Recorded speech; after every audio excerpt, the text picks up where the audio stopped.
At its regular meeting Tuesday evening, the Shenandoah City Council took no action on a resolution to rescind Mayor Roger McQueen's veto of a statement approved by the council at its previous meeting opposing the Summit Carbon Solutions Midwest Express pipeline and objecting to the use of eminent domain for acquiring property for that pipeline.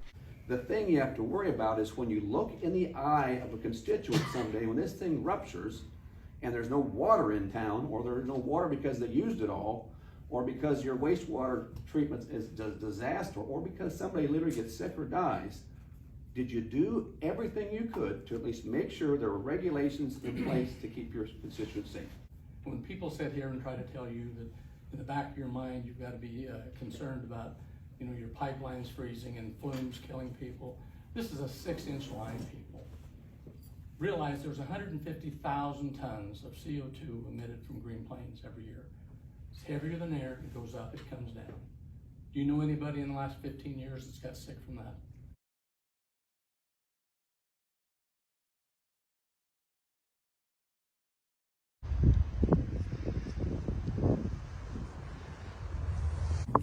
After what had been a relatively tranquil winter, suddenly kicked into full gear on early Thursday morning when a much-anticipated winter storm roared through KMA land. You only had to step outside the KMA studios to get the full impact of this first major winter storm of the season.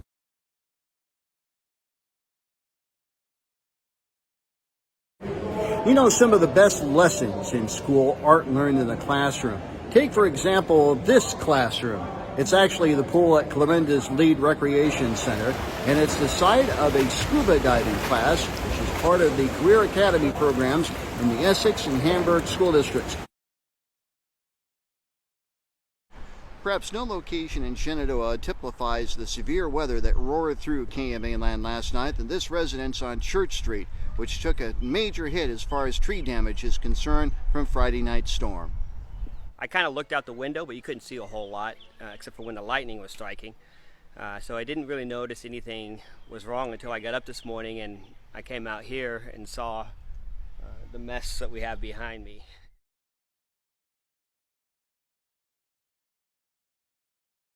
Workers laid new concrete beams across the Essex West Bridge, which spans across the East Nishnabotna River on 150th Street northwest of Essex. On a windy afternoon, longtime Coyne resident Ruby Thomas walks through the Elmwood Cemetery, a place carrying special meaning. Everyone in here I know something about or know them personally. So this was kind of a special project. And I used to walk this cemetery all the time with my dogs, and you kept wondering, why isn't somebody fixing it? Why aren't they raising this stone? Or this one's down over here, or they're not mowing it. And it's a different story when the shoe is on the other foot. In March of last year, Thomas accepted a Coyne City Council position with the stipulation that she would be appointed the town's cemetery sexton in order to repair the hundreds of damaged headstones. To her dismay, she discovered the community had no money for cemetery repairs or maintenance. Knowing she needed help, not to mention money, to repair all the headstones in this cemetery, Ruby launched a massive emailing campaign, sending out a 4-page letter to everybody that she knew and then some. The result? More than $11,000 was raised for not only the headstone repairs, but also for the cemetery upkeep.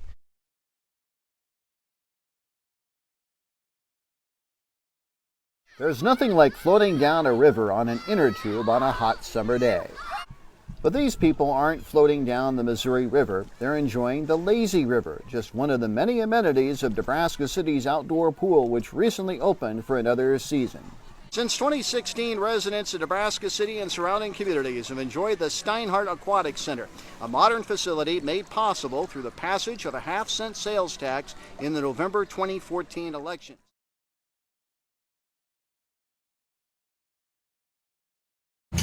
37 teams competed in this year's Shenandoah Shindig Barbecue Championships, the second year of this event outside the Elks Lodge in Shenandoah.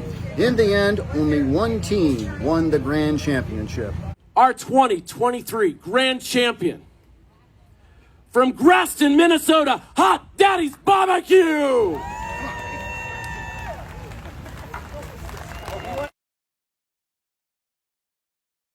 Each year, the Wilson Aquatic Center ends its season by turning the pool over to the dogs. It's part of the annual doggy dip. It's a tradition to end the season here at the pool by letting dogs come in with their masters and adults and enjoy the weather as well as enjoying the pool. It's part of a big fundraiser for People for Paws, an organization that does a lot to help animals in this community. While some dogs were a bit reluctant to get in, others were more than happy to get wet. First-time doggy dippers included Taylor Nelson and her dog, Hovey. Well, we thought it would be like a good experience for him to interact with other dogs and get actually swim. There's no place like Essex was the theme of this year's celebration, and it's true. For many years, KMA land residents have flocked to this tiny community to celebrate the end of summer with a long list of activities, chief of which is the annual Essex Labor Day Parade. At times, the parade resembled the Land of Oz, with floats, tractors, and bands. Oh my.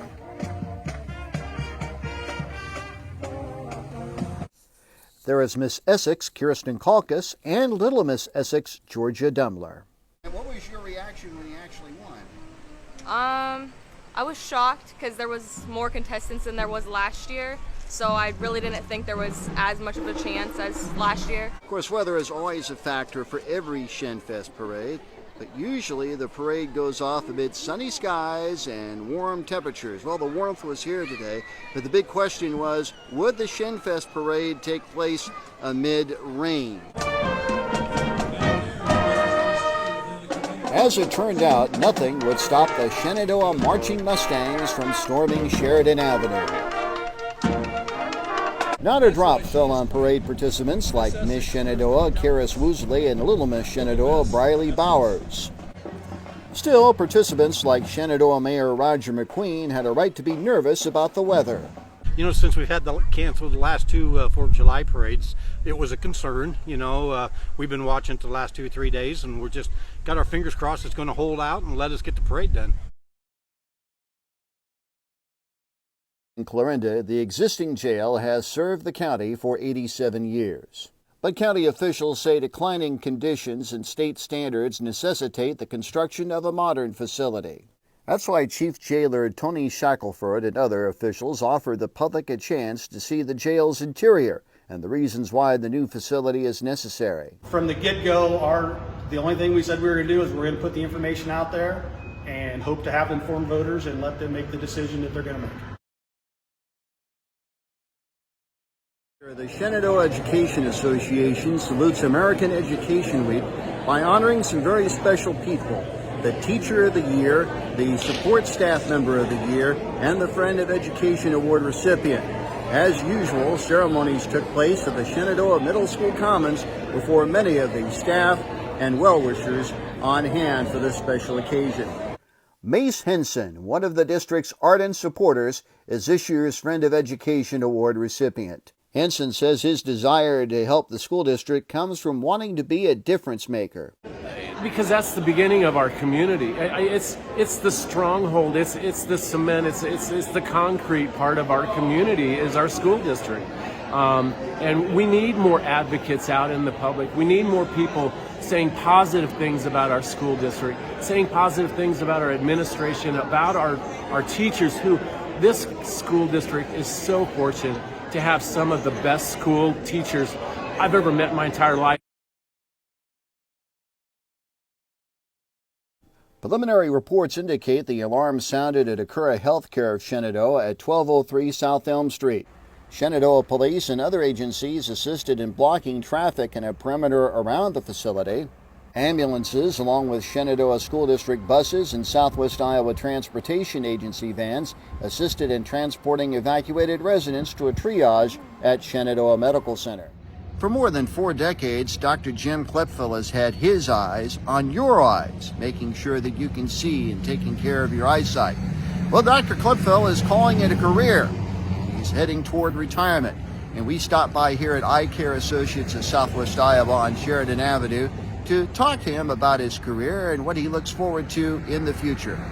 I grew up on a farm just east of Hamburg, and and my folks farmed, obviously, and so after high school, I went to Central College for 1 year, and thought I would pursue a little baseball career, but I found out that not as good as I thought I was. So anyway, I decided I better start studying, and so from Central College I transferred to Northwest Missouri at Maryville and got my degree in biology. While I was going to school there, my optometrist at the time, Dr. John Weaver, fit me with contact lenses, and he asked me what I was going to do with my biology degree, and I said I have no idea. And he said, why don't you consider optometry? So he fit me with the contacts, and I thought it was intriguing, and I could see with those little hard lenses, and 41 years later, here I am.